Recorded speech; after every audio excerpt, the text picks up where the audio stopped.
Walaupun menurut abjad kita ini umat paling belakang, karena paling belakang kita ini toh, karena Nabi Muhammad adalah Nabi akhir, tapi akan dihisab lebih dulu, lewat di atas sirat lebih dulu, masuk surga lebih dahulu ketimbang umat-umat belakangan. Ketika Rasul mendekati ajal, beliau tanyakan itu kepada malaikat Jibril. Malaikat Jibril berkata, Muhammad, jangan khawatir, Allah sudah berjanji, inni haramtul jannata ala sairil anbiya hatta tadkhulaha anta, wa haramtuha ala sairil umami hatta tadkhulaha ummatuka. Surga aku haramkan buat seluruh nabi kecuali kalau engkau Muhammad sudah masuk ke dalamnya, dan surga aku haramkan buat seluruh umat kecuali kalau umatmu Muhammad sudah masuk ke dalamnya. Logikanya, walaupun menurut abjad kita umat paling belakang, bakal dihisab paling dulu, lewat di atas sirat paling dulu, masuk surga paling dulu, kalau mampir ke neraka juga paling dulu. Ya resiko. Jangan mau enaknya aja paling dulu. Saudara hadirin yang saya hormati, setelah masa kebangkitan itu jangan dikira begitu bangkit langsung diperiksa, masih menunggu menanti ribuan tahun perhitungan padang mahsyar untuk sampai kepada proses yang disebut yaumul hisab, hari perhitungan. Seorang demi seorang bakal dipanggil. Bayangkan saja, kita se-RT saja di absen, kadang-kadang perlu waktu lama.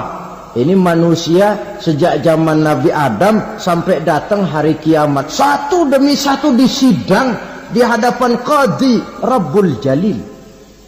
Status sosial copot sudah waktu itu. Yang pernah jadi hartawan di situ tidak lagi kelihatan kehartawanannya.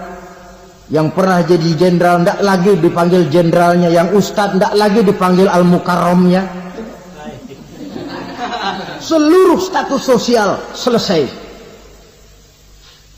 Dipanggillah kita seorang demi seorang menghadap Qadhi Rabbul Jalil.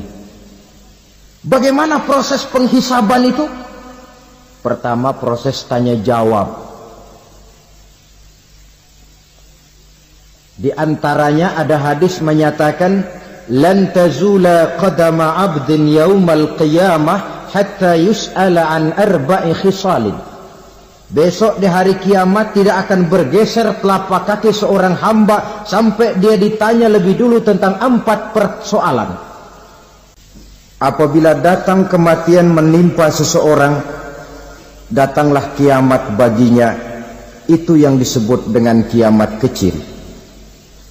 Hakikatnya mati adalah perpindahan dari kehidupan di dunia ini menuju kehidupan di alam barzakh.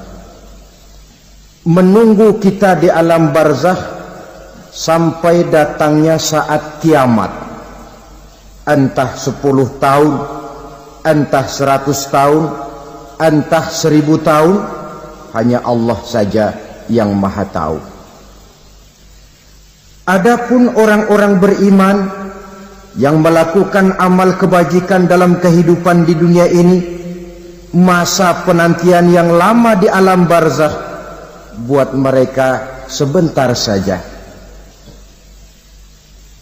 Tetapi bagi orang-orang kafir yang ingkar, yang tidak beriman kepada Allah, yang hidup di dunia cuma menumpuk-numpuk dosa, tentu penantian di alam barzakh akan merupakan waktu yang sangat lama. Bukankah dalam kehidupan kita waktu itu memang relatif? Contoh misalnya, bagi pemuda-pemudi yang sedang duduk asik memadu cinta, waktu 4-5 jam saja rasanya cuma 4-5 menit. Tenggelam oleh keasikan. Tapi buat orang yang berbaring di rumah sakit, meratap di balik-balik apa itu tembok derita kata lagu, di balik dinding-dinding penjara. Sehari bagai seminggu, seminggu rasa sebulan, sebulan boleh jadi rasa setahun. Penantian yang sangat lama. Kapan kiamat itu akan datang? Ini rahasia Allah. Jangankan kita yang orang awam, baginda Nabi sendiri tidak diberitahu oleh Allah kapan kiamat itu akan terjadi. Tetapi sungguh pun demikian, banyak hadis-hadis yang menjelaskan ciri atau tanda-tanda datangnya kiamat. Nah, kalau sudah bicara soal tanda, tanda kiamat itu ada dua. Pertama yang disebut alamatus sughra, tanda-tanda kecil. Ini waktunya masih ada tenggang. Ada yang dinamakan alamatul kubra, tanda-tanda besar. Artinya kiamat sudah diambang pintu. Apa tanda-tanda kecil dari datangnya hari kiamat itu? Misalnya kata Nabi, apabila ilmu sudah diangkat oleh Allah. Artinya apabila ulama sudah banyak wafat, minat orang belajar agama berkurang, lalu kebodohan nampak merajalela di mana-mana, zina dikerjakan secara terbuka, minuman-minuman keras jadi kebanggaan, itu termasuk di antara tanda-tanda kecil terjadinya hari kiamat. Apalagi misalnya iza waladatil ammatu rabbataha, apabila budak sudah melahirkan tuan. Apa maksudnya? Ada yang mentafsirkan apabila anak sudah bisa membudaki orang tuanya. Orang tua yang melahirkan dia, yang membesarkan dia, demi setelah si anak besar jadi orang berpangkat, bertitel, berharta, berkedudukan, jadilah orang tua itu budaknya. Sehingga sering dibilang kalau orang tua kaya, anak jadi raja. Tapi kalau anak yang kaya, orang tua sering jadi budak.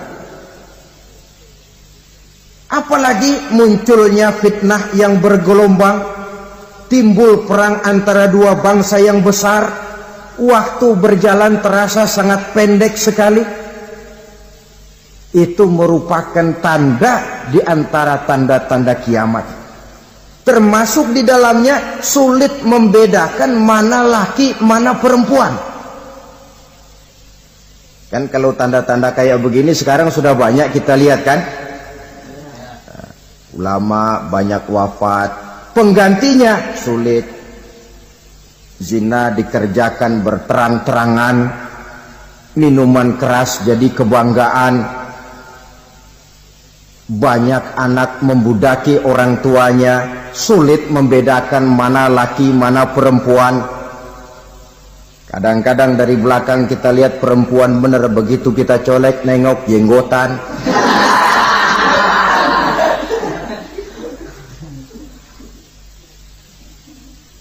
Ini termasuk tanda-tanda kecil, masih ada tenggang sampai akan terjadinya kiamat itu. Nah, yang dimaksud dengan tanda-tanda besar, ini tanda besar artinya kiamat sudah diambang pintu. Pertama, matahari terbit dari sebelah barat. Apabila matahari sudah terbit dari arah sebelah barat, tertutuplah sudah pintu taubat. Bersabda Nabi kita, la taqumus sa'atu hatta tatlu'a syamsu min maghribiha.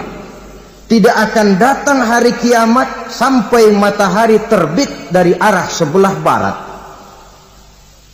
Fa iza tala'at, manakala matahari telah terbit dari arah sebelah barat, wara'ahan nasu, manusia banyak menyaksikan itu, amanu ajma'un, mereka pun lalu beriman. Yang tadinya kafir, yang tadinya ingkar, yang tadinya membangkang, setelah melihat matahari terbit dari sebelah barat, buru-buru beriman, berlomba-lomba mengucap dua kalimat syahadat, Tapi apa yang terjadi? Kata Nabi, wadzalika hina la yanfa'u nafsan imanuha lam takun amanat min qabl. Hari itu adalah hari yang iman sudah tidak berguna lagi bagi seseorang apabila sebelumnya memang dia tidak pernah beriman. Au kasabat fi imaniha khaira, atau beriman tetapi tidak pernah melakukan kebajikan di dalam keimanannya itu. Hari yang sudah kasib, hari yang sudah terlambat, beriman tidak akan ada gunanya lagi. Ini pelajaran buat kita. Sebelum sang surya terbit dari sebelah barat, sebelum nafas sampai di tenggorokan, artinya pintu taubat masih terbuka. Kalau dua hal itu sudah terwujud, nafas sudah sampai di kerongkongan atau matahari sudah terbit dari arah sebelah barat, tertutuplah sudah pintu taubat. Tak ada lagi gunanya pangkat, jabatan, harta, bahkan beriman pun dalam suasana macam itu. Too late, kata orang Kulon. Sudah terlambat. Matahari terbit dari arah sebelah barat. Itu tanda besar, artinya kiamat sudah di ambang pintu. Lalu apalagi tanda besar? Munculnya Dajjal. Dajjal artinya pendusta-pendusta yang menyesatkan manusia. Ada dua macam Dajjal, saudara. Ada Dajjal kecil. Ini Dajjal kelas teri. Kalau ini sejak zaman Rasulullah sudah ada itu. Tiap zaman ada. Di zaman Rasulullah misalnya ada yang bernama Aswad al-Unsi dari Yaman. Ada yang namanya Musailamah al-Kazzab dari Yamamah. Ada yang namanya Ibnu Sayyad dari Madinah. Ini Dajjal di zaman Rasul. Musailamatul Kazzab memproklamirkan diri jadi nabi dia. Di zaman Rasul masih hidup. Ini Dajjal zaman Nabi. Di zaman sahabat muncul Dajjal. Di zaman kita sekarang ini Dajjal pun gentayangan. Dajjal kelas teri. Kerjanya mendustakan manusia, menyesatkan manusia, memalingkan manusia dari jalan yang benar dan diridhoi oleh Allah Subhanahu wa taala. Adapun yang merupakan tanda besar dari datangnya kiamat, Dajjal kelas kakap. Pembohong-pembohong besar yang menyesatkan masyarakat manusia berpaling dari jalan Allah mengikuti jalan mereka.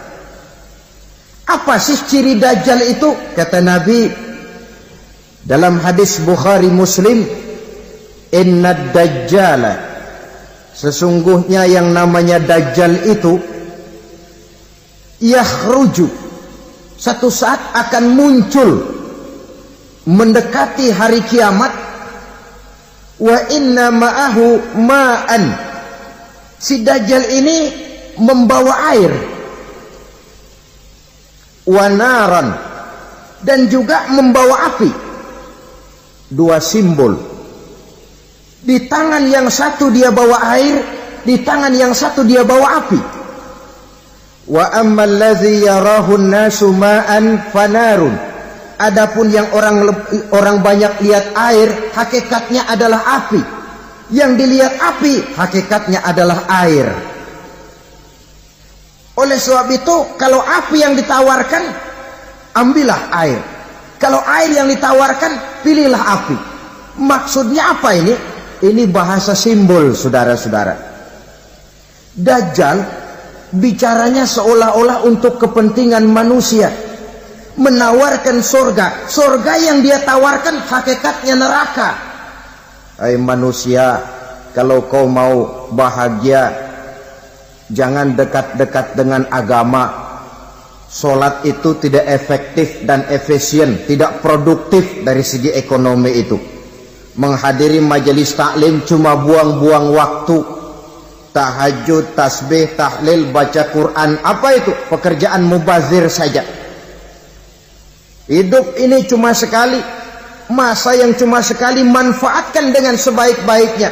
Mumpung, dibawanya sifat mumpung tetapi dalam pengertian yang sangat negatif. Bicaranya seolah-olah untuk kepentingan manusia, tetapi sebenarnya menjerumuskan manusia. Menawarkan air, tapi sebenarnya api. Menawarkan api, tapi hakikatnya air. Buat apa kamu sholat? Buat apa kamu bayar zakat? Buat apa kamu puasa? Surga yang dicanangkan Dajjal, hakikatnya neraka. Neraka yang digambarkan Dajjal, pada dasarnya adalah surga. Jadi memutarbalikkan fakta itu kerjaan Dajjal. Yang hak jadi batil, yang batil dibilang hak, yang benar jadi salah, yang salah malah jadi benar. Tuntunan disuruh jadi tontonan, tontonan malah menjadi tuntunan. Itu pekerjaan Dajjal profesinya. Zamannya Nabi Adam, Dajjalnya kan iblis. Betul? Betul. Apa sih gang kerayuan iblis itu? Allah setelah menciptakan Nabi Adam kan bilang, Adam, kau dan istrimu Hawa tinggal di surga ini. Seluruh fasilitas yang ada di surga persilahkan kau nikmati. Satu yang tidak boleh, jangan coba-coba dekati pohon khuldi. Dekat saja jangan, apalagi sampai memetiknya. Datang Dajjal yang namanya iblis ini. Adam, kamu tahu nggak kenapa tidak boleh makan buah khuldi? Ya nggak tahu, pokoknya saya dilarang. Bodoh kamu Dam. Khuldun artinya kekal. Kalau kamu makan itu buah, kau akan kekal di surga buat selamanya. Allah tidak kepengen, maka dilarang kamu makan buah khuldi. Kalau kau ingin kekal di surga Adam, makan saja. Saya bicara begini ini untuk kepentingan kamu Adam. Ini kan ciri-ciri Dajjal. Bicaranya sih seolah-olah untuk kepentingan Nabi Adam, hakikat sebenarnya menjerumuskan Nabi Adam supaya ingkar dan melanggar larangan dari Allah Subhanahu wa ta'ala. Jadi setelah muncul Dajjal, timbul kekacauan-kekacauan di masyarakat. Banyak yang terpengaruh, terpedaya dan terpesona. Termasuk mereka yang memproklamirkan diri jadi nabi. Mereka yang memproklamirkan diri jadi rasul di zaman sesudah Rasulullah wafat, itu adalah Dajjal-Dajjal. Maka saya ingatkan, kalau di zaman kita sekarang ini ada orang ngaku jadi nabi, ada orang ngaku jadi rasul, biar bahasa Arabnya kental, Quran hafal, hadis ribuan hadis hafal, biar pakai serban sampai menyengser ke tanah, bahasa Arabnya fasih, tapi dia mengaku jadi nabi, jadi rasul, kita umat Islam wajib tidak percaya. Wajib untuk tidak percaya. Itulah Dajjal-Dajjal zaman kita sekarang ini. Tidak mustahil mereka datang mempengaruhi orang-orang awam supaya berpaling dari Rasulullah, mengikuti mereka. Nah, di akhir zaman nanti, mendekati hari kiamat, Dajjal ini muncul. Dajjal kelas kakap, menyesatkan masyarakat manusia untuk berpaling dari Islam, mengikuti seruan mereka.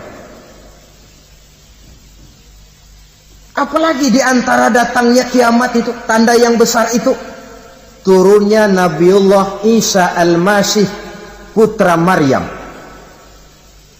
Menurut berbagai hadis yang sahih, Nabi Isa Al-Masih nanti akan turun lagi.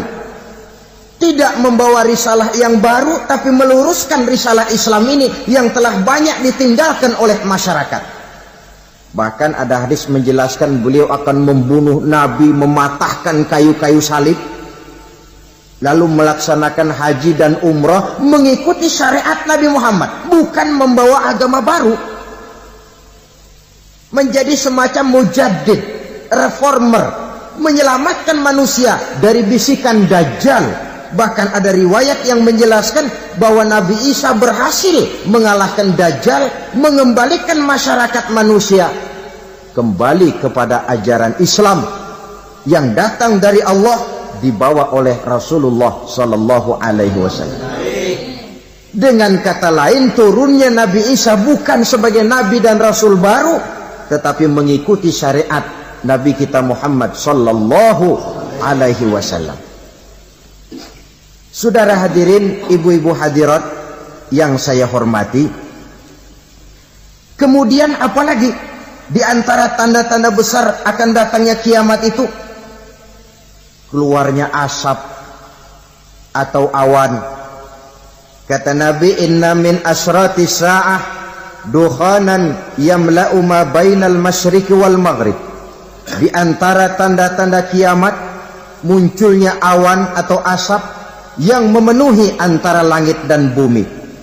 Ini pun diperkuat dalam surah Ad-Dukhan ayat 10. Fartaqib yauma ta'tis sama' bidukhanin mubin fayughshan nas hadza azabun alim. Bagi orang-orang yang beriman, mereka biasa-biasa saja. Tapi bagi orang kufur, datangnya asap dan awan ini merupakan azab yang kelewat pedih. Barangkali sedikit mendekati gambaran tentang azab yang pedih ini, saya ingatkan alam pikiran kita kepada peristiwa yang belum lama terjadi. Pernah dengar berita bocornya reaktor nuklir di Chernobyl, Uni Soviet? Pernah dengar? Nah. Bocornya reaktor nuklir di Chernobyl yang mengakibatkan ratusan bahkan sangat mungkin ribuan nyawa. Cuma satu reaktor. Bagaimana kalau seluruh cadangan nuklir yang dimiliki oleh para negara adik kuasa ini diledakkan? Bahkan yang konon menurut catatan, cadangan nuklir yang dimiliki bersama oleh Amerika dan Rusia sekarang ini sudah sanggup memusnahkan 6 miliar manusia. 1,5 kali lebih banyak dari jumlah manusia yang nongkrong di permukaan bumi ini. Saudara-saudara hadirin yang saya hormati, lalu saat mendekati hari kiamat, apalagi tandanya? Setelah Nabi Isa wafat, pada saat turunnya yang kedua kali, lalu Allah meniupkan angin sejuk. Semua orang-orang beriman, orang-orang baik wafat, sehingga penghuni bumi ini cuma tinggal lagi terdiri dari orang-orang kafir. Tidak ada lagi di bumi ini yang bisa mengucapkan Allah. Sehingga dalam hadis qudsi itu ada keterangan, innallaha azza wa jalla yaqulu li Israfil. Allah pernah pesan kepada malaikat Israfil, kata Allah, Israfil, iza sami'ta qailan yaqul Allah Allah fa akhirin nafakh 40 sanatan ikraman liqailiha. Hai Israfil, apabila kau dengar di permukaan bumi masih banyak orang yang mengucapkan Allah Allah, maka tunda sangkakala kiamat itu 40 tahun. Untuk apa? Ikraman liqailiha, menghormati orang yang mengucapkan Allah Allah itu. Wah, jadi karena sekarang masih banyak yang mengucapkan Allah, besar hatilah kita, masih jauh kiamat itu. Tapi jangan lupa, kiamat pribadi, kiamat kecil itu yang nggak kita sangka-sangka. Ajal datang mencabut nyawa, itu kiamat pribadi, dan itu yang pasti kita hadapi, dan itu yang membuat kita tidak boleh bersikap main-main di dalam kehidupan sekarang ini. Saudara hadirin yang saya hormati, tidak ada lagi orang-orang muslim. Seluruh penduduk dunia ini kafir. Lalu terciptalah struktur sosial yang berlandaskan prinsip hidup semau gue. Bakal terjadilah prinsip di mana yang kaya menyantap yang miskin, yang kuat menindas yang lemah. Hidup sudah bagaikan di rimba belantara. Berlaku hukum rimba. Siapa yang kuat dia yang menang. Siapa yang lemah menjadi mangsa. Timbul kekacauan. Maksiat merajalela. Munkarat menjadi-jadi. Sehingga isi bumi ini penuh dengan segala macam perbuatan dosa. Tidak ada perlunya lagi alam diperpanjang temponya. Datang saat yang sudah dijanjikan oleh Allah Azza wa Jalla, maka terjadilah yang disebut kiamat kubra, kiamat besar, kiamat hancur-hancuran. Bagaimana kejadian ini dimulai? Dalam surah Az-Zumar ayat 68, Allah Subhanahu wa taala berfirman, "Wa nufikha fis-suri fasa'iqa man fis samawati wa man fil ardi illa man sya'allahu." Maka manakala ditiuplah sangkakala, terkejutlah seluruh yang ada di langit dan seluruh yang ada di bumi. Bila saat kiamat datang, Allah perintah malaikat Israfil, "Israfil, tiup sangkakalamu." Ditiuplah sangkakala oleh malaikat Israfil. Yang akibat daripada tiupan itu, seluruh yang ada di langit, seluruh yang ada di permukaan bumi terkejut. Yang ada di langit siapa? Malaikat kan. Bayangin aja kalau malaikat kaget, apalagi kita. Terkejut seluruh makhluk yang ada di bumi, yang ada di langit mendengar suara sangkakala itu. Bunyinya tidak sanggup kita bayangkan dahsyatnya. Ledakan nuklir, ledakan neutron, belum apa-apa ketimbang bunyi sangkakala malaikat Israfil ini. Nah, lalu mendengar bunyi sangkakala ini, gemparlah makhluk, kacaulah alam. Bumi gempa, planet-planet bertabrakan, gunung meletus, air laut tumpah ke darat, angin topan bertiup, halilintar menyambar. Lalu semua yang bernama hidup mati total. Mati bareng tanpa persiapan. La haula wala quwata illa billah. Saya kadang-kadang dalam tafakur bermohon, ya Allah, mudah-mudahan saya enggak nemuin kiamat beneran. Ngeri. Tidak bisa kita bayangkan macam apa suasana seperti itu. Allah saja banyak memberikan gambaran, misalnya Al-Qari'ah, wa mal qari'ah, wa ma adraka mal qari'ah. Kejadian yang menggemparkan. Tahukah kamu apa kejadian yang menggemparkan itu? Yauma yakunun nasu kal farasil mabsus wa takunul jibalu kal ihnil manfus. Pada saat itu manusia berterbangan bagai kupu-kupu. Gunung berterbangan seperti kapas ditiup angin. Gunung saja macam kapas, konon lagi manusia. Kematian total, mulai semut sampai gajah mati, jin mati, iblis mati, malaikat mati. Malaikat saja mati. Saudara hadirin yang saya hormati, kematian total yang tanpa persiapan. Orang bilang, Pak, kalau mati bareng begitu yang repot malaikat maut dong ya. Cabut sana, cabut sini. Itu kalau menurut logika kita, mestinya begitu menurut logika. Tapi logika juga yang bilang nggak perlu serepot itu. Sebab untuk mematikan listrik di wilayah DKI, di wilayah Jakarta, nggak perlu tiap rumah didatengin matiin ya lama. Cukup dari kantor pusatnya saja PLN tekan satu tombol, gelaplah seluruh Jakarta. Saudara hadirin yang saya hormati, kematian total. Lalu setelah kematian total, Planet-planet juga mati, dalam arti tidak bergerak dan beredar. Angin mati, dalam arti tidak bertiup. Air mati, dalam arti tidak ada riak gelombang. Pokoknya semua mati. Kullu nafsin za'iqatul maut, semua yang bernafas mati. Dalam ayat lain, kullu man 'alaiha fan, semua yang ada di permukaan bumi fana. Yang kekal cuma Allah Subhanahu wa ta'ala.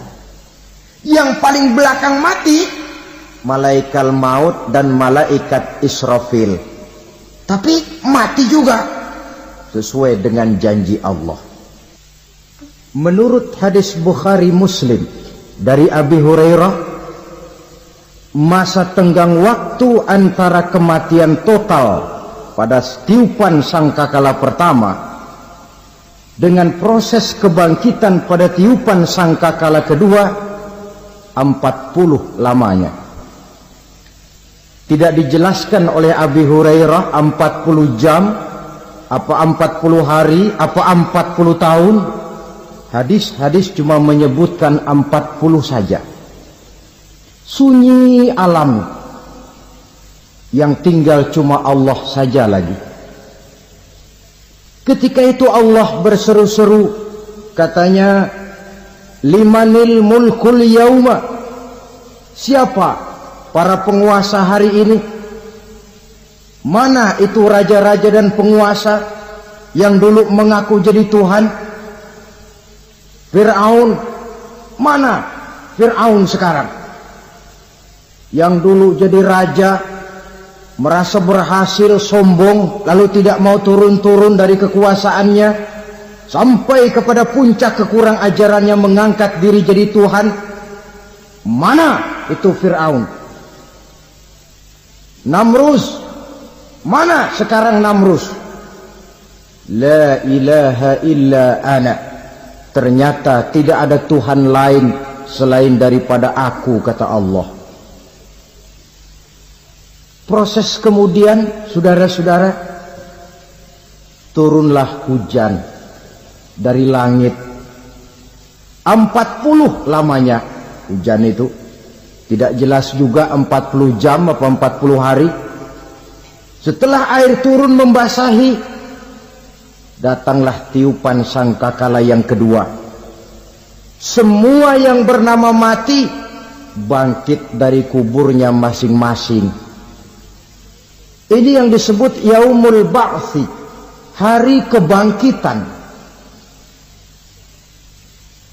Allahu Akbar. Pada saat kita bangkit dari kubur kita masing-masing, kumpul di padang mahsyar namanya. Bayangin aja, saya sendiri nggak sanggup bayangin.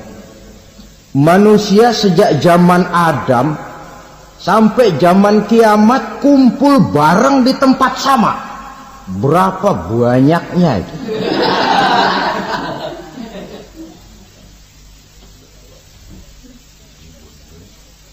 Dan yang luar biasa, menurut satu riwayat, pada saat bangkit itu, Masya Allah, roman muka kita berubah, disesuaikan dengan amalan kita waktu di dunia ini. Barang siapa yang waktu di dunia amalannya itu amalan tikus, di akhirat nanti dia bangkit dari kubur, mukanya seperti muka tikus. Gagah betul badannya, tapi mukanya seperti tikus. Kenapa? Amalannya waktu di dunia seperti amalan tikus. Apa amalan tikus itu? Suka ngegeragoti barang yang sudah disimpan rapi-rapi. Orang sudah simpan uang rapi-rapi, simpan perhiasan rapi-rapi, digeragoti oleh tikus. Maling-maling, pencoleng-pencoleng, koruptor-koruptor, itu nanti di akhirat nanti kita lihat mukanya seperti muka tikus. Oh, ini waktu di dunia suka nyolong. Hanya seperti muka tikus. Barang siapa yang waktu di dunia ini amalannya itu amalan macan, dia akan bangkit nanti mukanya seperti muka macan. Apa amalan macan? Macan itu amalannya menang-menangan. Orang yang mau menang saja nggak mau mengalah. Coba lihat di hutan. Kenal hutan nggak? Nah. Di hutan, raja hutan di mana-mana pasti macan. Betul kan? Betul. Padahal hutan belum pernah bikin pemilihan umum. Tapi macan tidak peduli ada pemilihan umum apa tidak, pokok saya raja. Sebab apa? Macan jadi raja itu bukan karena benar, tapi karena kuat jadi raja. Setelah dia jadi raja, rakyat hutan yang mesti dilindungi malah dimakan oleh raja macan. Kambing rakyat hutan dimakan oleh macan. Ayam rakyat hutan dimakan oleh macan. Itu nanti kita lihat di akhirat itu mukanya seperti muka macan, gagah betul. Lalu barang siapa yang di dunia ini amalannya itu seperti amalan anjing, nanti dia punya muka seperti muka anjing. Apa amalan anjing? Pertama, anjing itu kalau disuruh jaga rumah, dia tidak bisa membedakan mana maling, mana tamu. Biar yang datang maling, kalau bawa tulang, anjing kalem. Yang kedua, anjing itu akan setia kepada siapa saja yang memberinya roti. Siapa yang memberinya roti, itulah majikannya. Apa kata majikannya, pasti dia laksanakan. Soal benar atau salah, dia tidak peduli. Setelah anjing dapat roti, dia tidak punya pilihan lain kecuali bilang, abdi mah kumaha juragan wae ayeuna mah.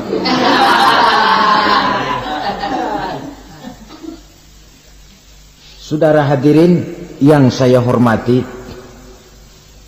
berkumpul di padang mahsyar, tiap orang sibuk dengan persoalannya masing-masing.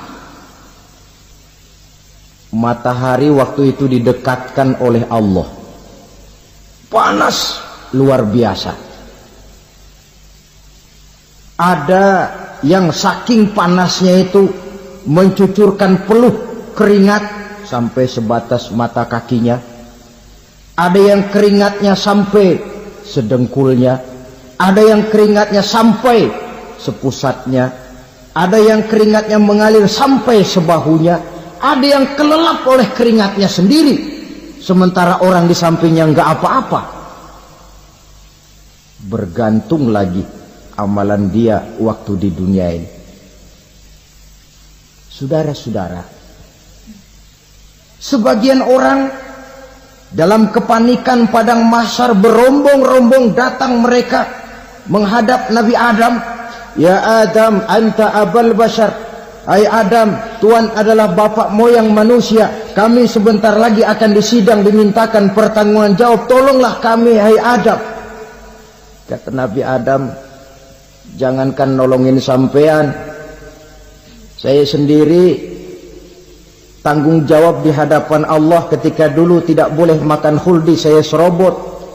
Sudahlah, urus diri masing-masing saja, nafsi. Begitu kata Nabi Nuh, begitu kata Nabi Ibrahim. Tiap orang bertanggung jawab sendiri-sendiri.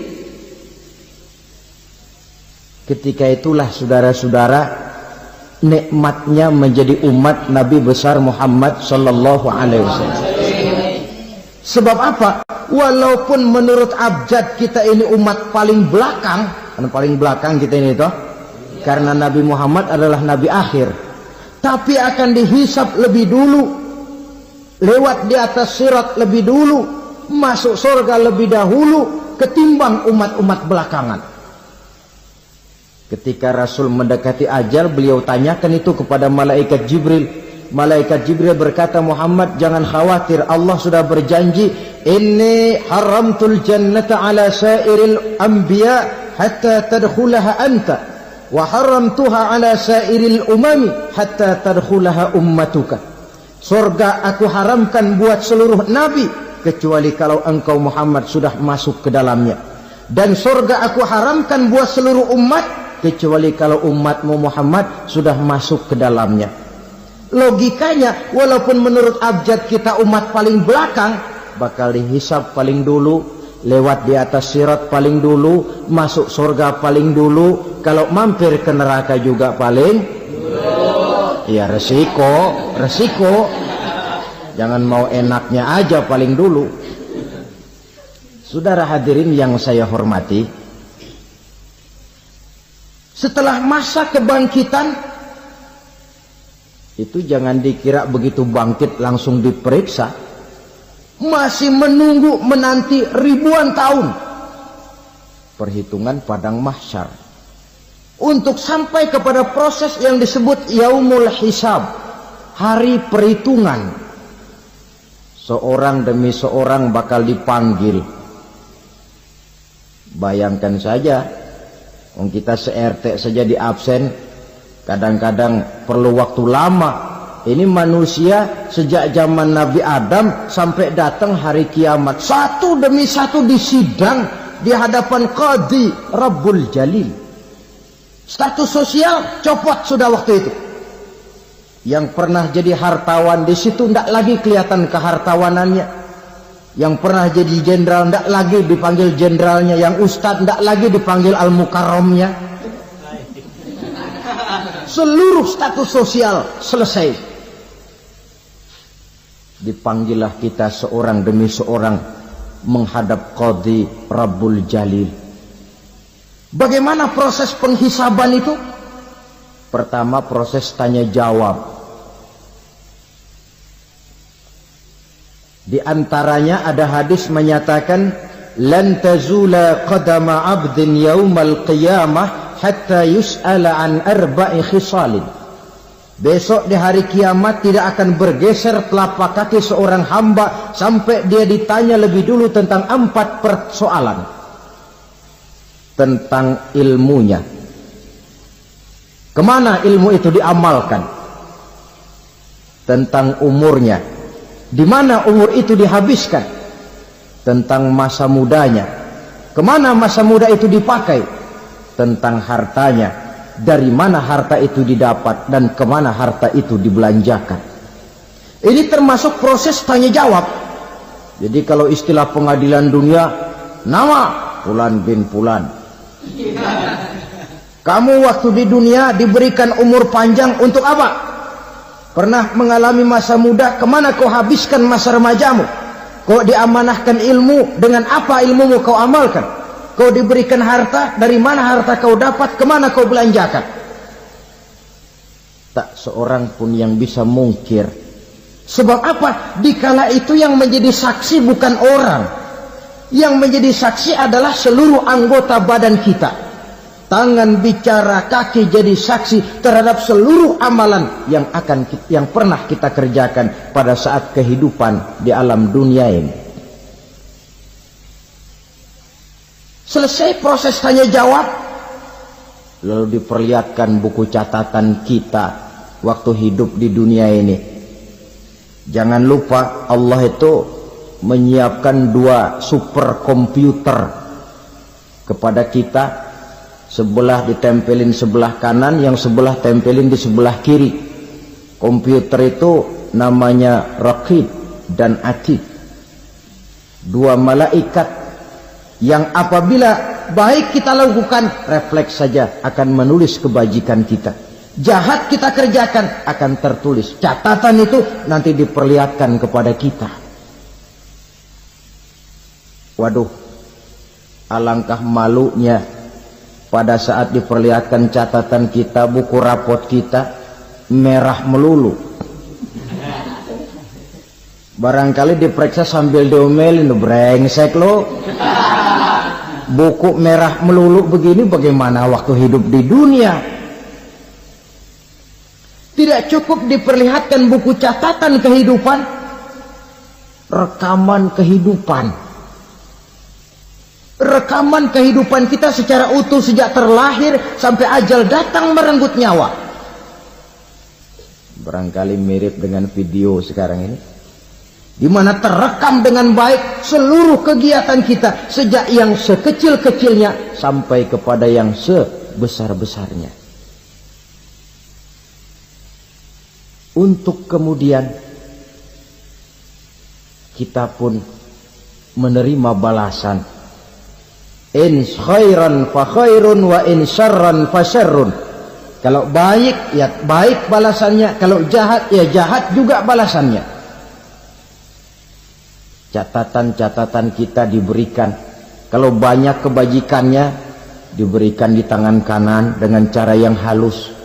Kalau banyak kejahatannya diberikan dari sebelah kiri atau dilempar dari belakang. Itulah sebabnya sejak di dunia ini kita sudah mohon kepada Allah. Ketika berwudu membasuh tangan kanan, apa kita bilang? Allahumma a'tini kitabi biyamini wa hasibni hisaban yasira. Ya Allah, berikan saya kitab di tangan kanan, dan kalau saya memang perlu dihisap, hisaplah saya yang seringan-ringannya. Tangan kiri berlindung kita kepada Allah, jangan sampai diberikan kitab di tangan kiri atau dari arah sebelah belakang.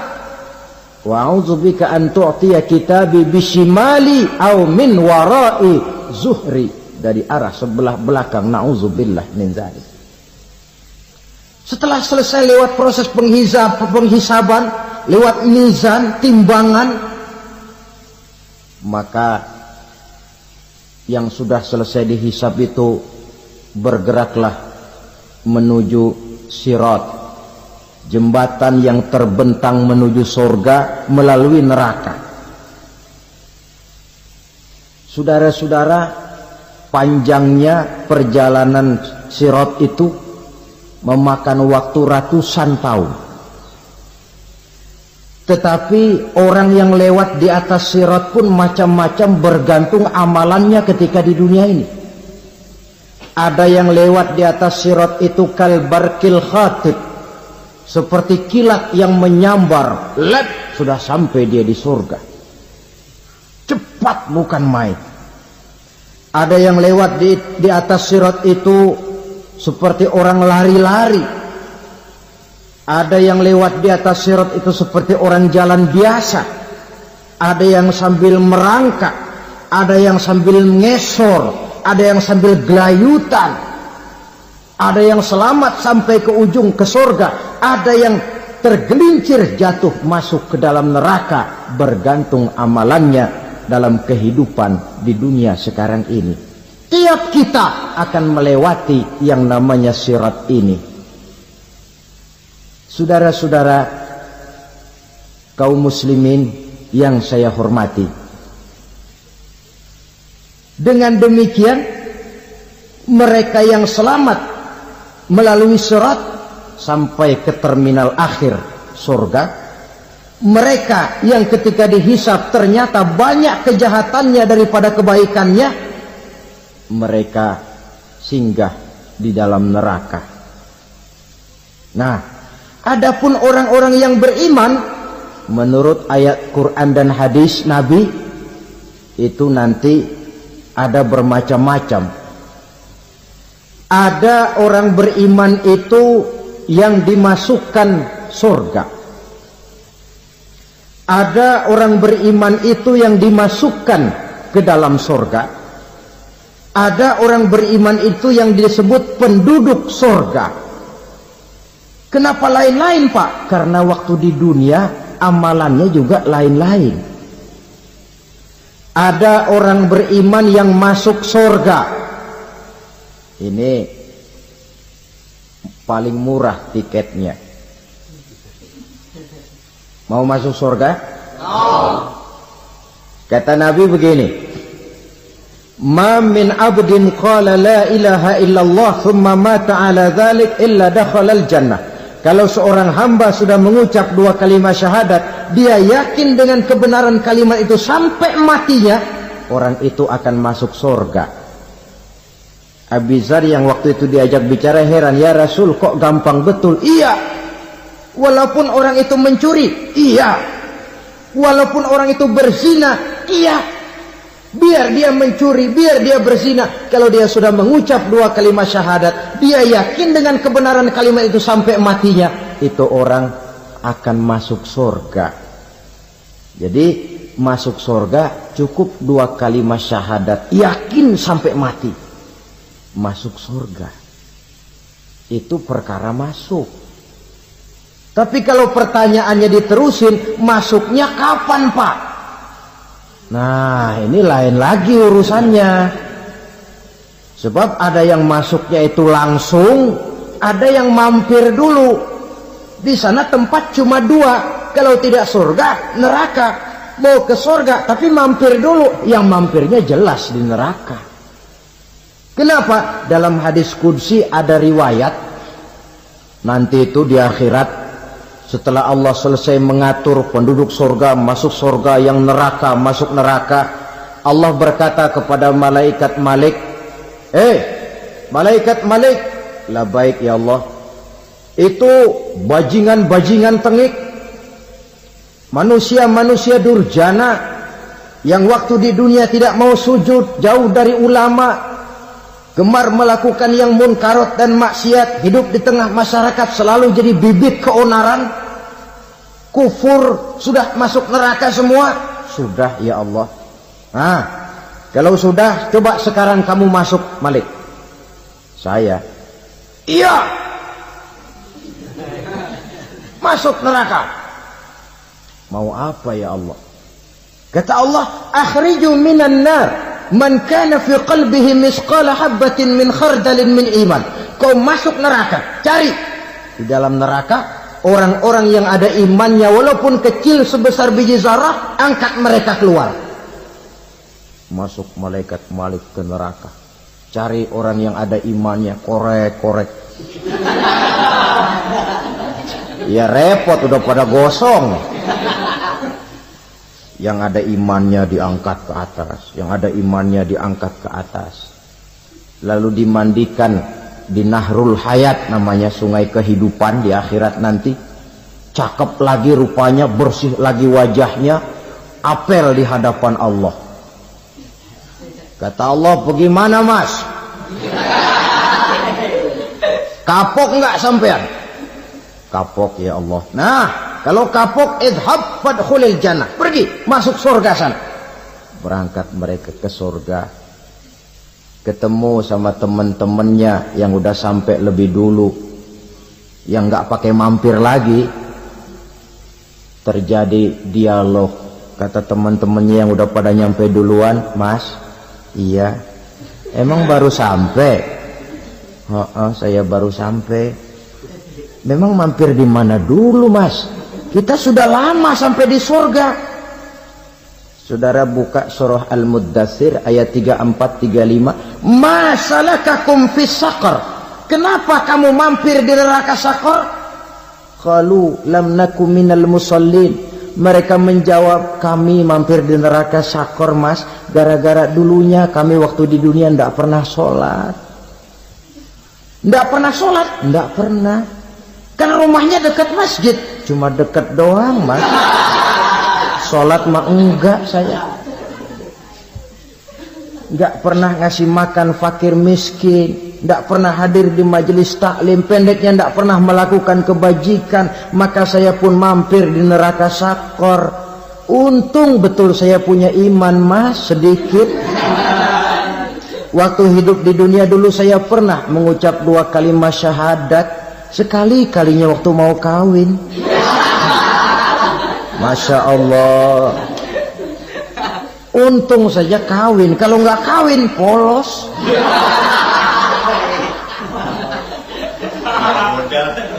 Itu juga pengulu sudah setengah mati ngajarin.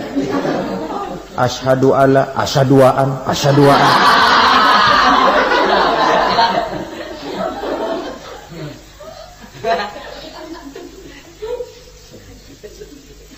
Ini namanya masuk surga, ada mampir dulu. Ada pula orang mukmin itu yang dimasukkan surga. Namanya dimasukkan kan terima beres. Saya masuk ke rumah, jalan sendiri, cari tempat sendiri. Saya dimasukkan ke dalam rumah, terima beres, pokok ada di dalam, itu dimasukkan namanya. Nggak pakai mampir. Tapi tentu tiketnya lebih mahal ketimbang yang pertama tadi. Apa kata Allah? Innal ladzina amanu wa amilus solihat la ukaffiranna anhum sayyi'atihim wa la udkhilannahum jannah. Sesungguhnya orang-orang yang beriman kemudian beramal soleh, kami hapuskan segala dosa dan kesalahannya, kami masukkan mereka ke dalam surga. Lihat ayatnya, Allah yang memasukkan, kita yang dimasukkan. Tidak pakai transit, tidak usah mampir. Cuma tidak cukup syahadat, tidak cukup amanu, tapi diiringi dengan wa'amilus salih. Iman, amal. Tidak cukup syahadat, lalu dibuktikan dia sholat, dia zakat, puasa, lalu dia melakukan berbagai macam kebajikan. Ini yang menyebabkan dia tidak pakai mampir di tempat yang bernama sakor. Lalu ada pula orang mukmin itu yang disebut penduduk surga. Wah, ini sudah VIP ini. Ashabul jannah, penduduk surga.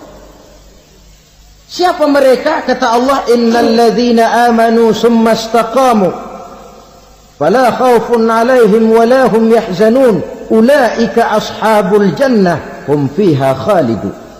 Sesungguhnya orang-orang yang beriman lalu istiqamah, tetap dalam melaksanakan perintah Allah, tidak goyang, tidak labil tapi stabil, istiqamah, mereka tidak takut dan tidak bersedih hati. Merekalah penduduk surga.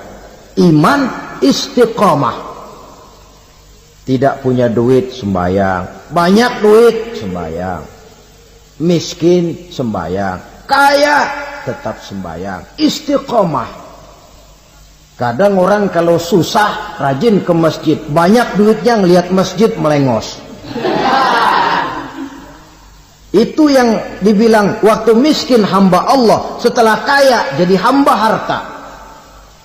Bergeser, tidak ada nilai istiqomahnya. Saudara-saudara, dengan begitu penduduk neraka itu dua. Ada penduduk permanen, ada penduduk yang semi permanen. Yang semi permanen orang-orang beriman yang mempunyai dosa besar. Mereka masuk ke neraka untuk menerima azab sesuai dengan dosanya. Bila selesai masa azab itu, mereka akan diangkat untuk ditempatkan kembali ke dalam surganya Allah Subhanahu wa ta'ala. Nah, dikala itulah saudara-saudara, ada yang disebut syafaat dari Rasulullah Sallallahu Alaihi Wasallam. Tapi tentu jangan lupa, syafaat ini ibarat kain menambal dia. Kita punya kain bolong-bolong sedikit, syafaat yang menambal. Solat kita ada kurang dikit, sedekah kita ada campur riak dikit, amalan kita ada tidak karena Allah dikit. Kita berharap syafaat. Jadi biarlah kain masih bolong-bolong, yang penting punya kain. Tapi kalau kainnya tidak ada, yang ditambal apanya? Sholat tidak, puasa tidak, zakat tidak, berharap syafaat saja. Ya, terlalu berlebihan itu. Saudara hadirin yang saya hormati, apabila selesai proses penghisaban, proses penghitungan, maka dikala itulah manusia terbagi dalam dua kelompok besar. Fariqun fil jannah wa fariqun fis sa'ir. Sekelompok orang-orang beruntung yang masuk ke dalam surga, dan sekelompok lagi masuk ke dalam neraka.